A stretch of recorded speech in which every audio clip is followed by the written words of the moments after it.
Amici telespettatori, buonasera a tutti, ribenvenuti in questo notiziario flash del TGP. A sapere riga. Cominciamo subito con le notizie della serata.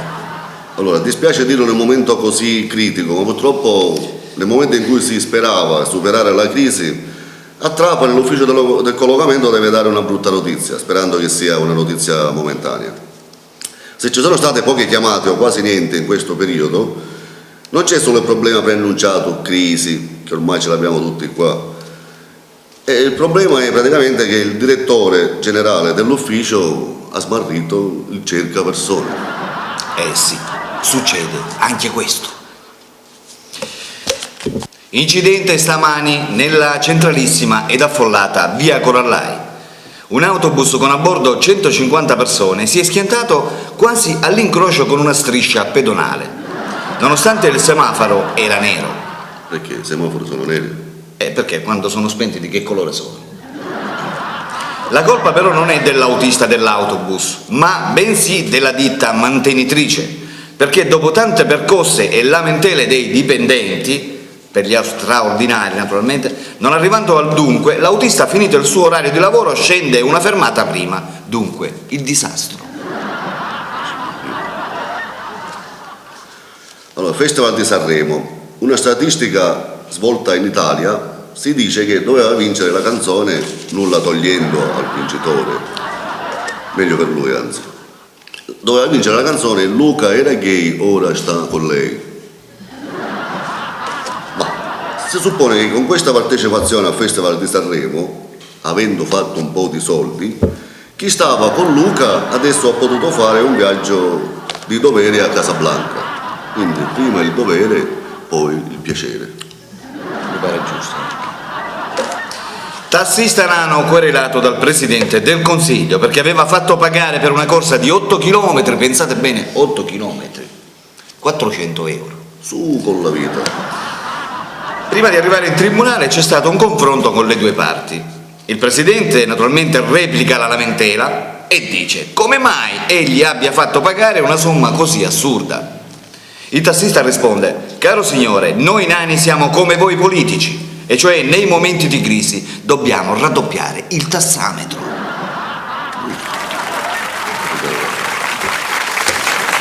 Allora, durante un'escursione aerea una famiglia formata da marito, moglie e un figlio obeso decidono di darsi al paracadutismo. Arrivati all'altezza prestabilita, il padre, che era un ex colonnello dei Parà di Pisa addirittura, cominciano a buttarsi e siccome la moglie aveva paura, il coraggioso esperto nel settore prende con sé la moglie in un unico paracadute. Una volta lanciati nel vuoto, la moglie, nonché madre del ragazzo obeso, invita quest'ultimo a lanciarsi senza timore. Il ragazzone, 234 kg, immagini, non avendo alcuna esperienza ma avendo tanta cacca bella quanto il peso, nella confusione scambia il paracadute con lo zaino delle provviste alimentari, praticamente aveva mezzo supermercato appresso. Nella discesa nel vuoto si accorge ovviamente che aveva sbagliato zaino e quindi il paracadute non lo poteva aprire più. Poveretto, gli passa tutta la vita davanti, nel caos pensa a tutto e in poco tempo ha fatto questo pensiero: io non ho mai avuto bisogno di nessuno, sono sempre stato un duro, ma è ora che mi aggrappi alla famiglia. Sì, succede anche questo. La televisione italiana offre tanti programmi di cultura e informazione, spettacolo, gadget, divertimento, cinema, teatro, musica, pubblicità, politica, ma un solo programma si associa a quest'ultima: Affari tuoi. Sul Affari di tutte sul. Affari tuoi sul. Sì. Una nuova proposta di legge a tutela dei cittadini italiani è in corso. Come tutti sappiamo, in ogni pacchetto di sigarette c'è la scritta "il fumo uccide". Pertanto il ministro Alberto Soldi Denaro si pensi che stia lanciando un messaggio positivo. Nelle macchinette, per esempio, di videopoker verrà messa la scritta "Dio perdona, io no". È così. È stato rifiutato dall'India un carico di medicine provenienti dall'Europa. Pensate che si tratta di 40 tir pieni a zecche di vari medicinali per tanti posologie. Uzzu Totò Scartala, responsabile del trasporto nonché del progetto Aiuta il Prossimo, si è recato a piedi addirittura con una scarpa sola al consolato medico indiano.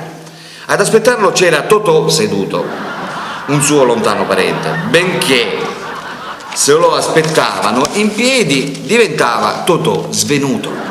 Allora egli disse: Totò, io e tutti noi ti ringraziamo per la tua azione benefattrice, ma tu, sapendo come siamo combinati qua, mi mandi le medicine dove c'è scritto da prendere dopo i pasti. Perché non mi mandi i pasti prima? Tempo di fame. Tempo di fame. È stato inventato un nuovo sport rilassante, la corsa delle lumache. Praticamente consiste che se uno non ha un da fare può partecipare con la propria lumaca, tranne il marito. Il marito no, che non è valido. Alla prima esibizione italiana dei cornuti gusciati. Si tratta di fargli fare il tragitto Trapani-Messina addirittura. L'iscrizione è libera ed è una creazione sponsorizzata dai fratelli Tabuto, un'agenzia di pompe funebri. La maratona verrà chiamata Chi vivrà vedrà. Il vincitore avrà in premio una rancoppola una coppola lana, perché esatto, questo rancetto che fa così freddo, caro mio, la coppola ci sta. Sì, e come? Sì. Passiamo alla cronaca nera. Un pizzaiolo spegne i sogni della figlia che diceva: papà, voglio fare televisione. Già, perché oggi come oggi i figli si devono accontentare. Sì. Si devono accontentare, specialmente le figlie che vogliono fare televisione. Sì. La ragazza voleva partecipare al programma X-Falla, ma il padre geloso ha cominciato con lunghe percosse, arrivando addirittura a sfregiarla con una mezzaluna. Arrestato naturalmente dalla polizia di Lazzaretto di Trapani, viene interrogato e risponde: mia figlia Margherita non solo faceva la capricciosa, ma vestiva piccante, così io l'ho bruciata. Occhio per occhio, dente per dente. A fuoco lento l'ho bruciata. A fuoco lento, certo. Allora, quest'inverno ci siamo chiesti come mai in Sicilia ha fatto tutto questo maltempo, freddo, che noi non ci siamo abituati a questo freddo così intenso. La cosa non è anormale, perché quando spunta il sole spunta per tutti, nel senso che quando la vita va bene per tutti. Già. E bisogna capire che la crisi per ora non è mondiale, è universale, ultrastellare, nel senso che anche nell'aldilà devono fare economia. Le cose da mangiare che costano di meno sono i legumi, quindi non fateci caso, perché anche gli angeli mangiano fagioli. Sì, anche gli angeli. Due ladri di appartamenti con numerosi furti alle spalle si sono stamani costituiti alla questura di Montepiluso. I due erano stati ricercati da 3 anni, avendo fatto addirittura più di 700 scassi, furti, rapine, eccetera, eccetera. Il questore Ignazio Fustituù li ha interrogati perplesso e ha domandato come mai si erano costituiti. Si tratta di cugini Vito e Nicola Carcarazza, noti per i loro rei in tutta la Sicilia. Pensate, risposero: ci siamo costituiti perché abbiamo capito che non era la strada giusta. Bravi, aggiunse il questore Ignazio Fustituù, per questo vi aiuterò a cominciare da capo. I cugini risposero: la ringraziamo, signore, ma noi abbiamo imparato la lezione da soli, perciò abbiamo deciso di presentarci alle prossime elezioni di consiglieri comunali, tanto per iniziare.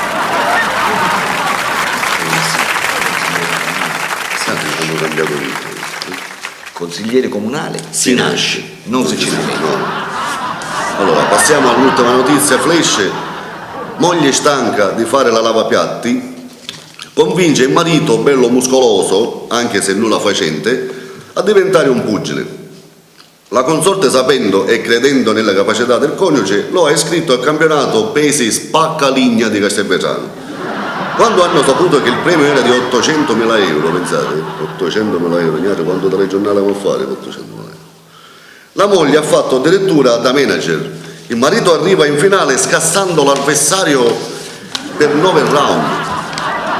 Ormai la vittoria era vicinissima e la moglie, entusiasta del fatto, non fa altro che per dimenticare il lavoro di lavapiatti, butta la spugna.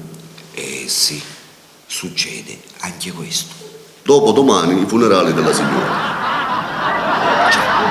Sì, strana coincidenza, addirittura un ladro diventa quasi un eroe. Durante una rapina in una gioielleria di Loco Grande, frazione di Trapani, con dentro ancora la famiglia intera del proprietario, scoppia un gravissimo incendio, per motivi ancora sconosciuti. Nonostante le fiamme alte e molto pericolose, l'uomo che si era intrufolato per rubare ha assistito a tutta la scena a costo della propria vita. Il comando dei vigili del fuoco purtroppo ha fatto questo bilancio, un bilancio davvero disastroso, nessun corpo in vita purtroppo. Nonostante questo, il ladro si è intrufolato lo stesso, ha insistito con il comando per intrufolarsi lo stesso. Allora il capo dei vigili del fuoco chiede al malcapi ladro: sei un pazzo, il fuoco ha distrutto tutto, non sono rimasti nemmeno i corpi. Io mi ero infilato per recuperare proprio loro, ha detto il ladro. Pericolosa e avventata irruzione della Guardia di Finanza in una raffineria di gas metano di Mozia, sospettata di evasione e frode. Quasi grave il bilancio, tutti i componenti in fuga. Amici telespettatori, termina qui il notiziario flash del TGP, arrivederci. A sapere.